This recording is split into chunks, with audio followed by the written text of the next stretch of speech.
Hello everyone, today we will talk about how to fix or how to solve the problem of Espn Fantasy app. You will click on settings,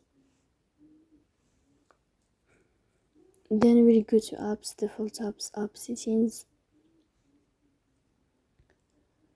When above you will search about Fantasy app. We click on first stop and you can click OK. Here we'll enter to the window of storage.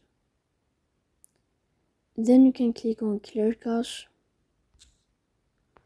In the end you can go to Play Store, you will search about Fantasy app, and then you can update your app if you find update. So please don't forget to support us by like and subscribe. See you next time in another video, and thank you for your attention and your watching.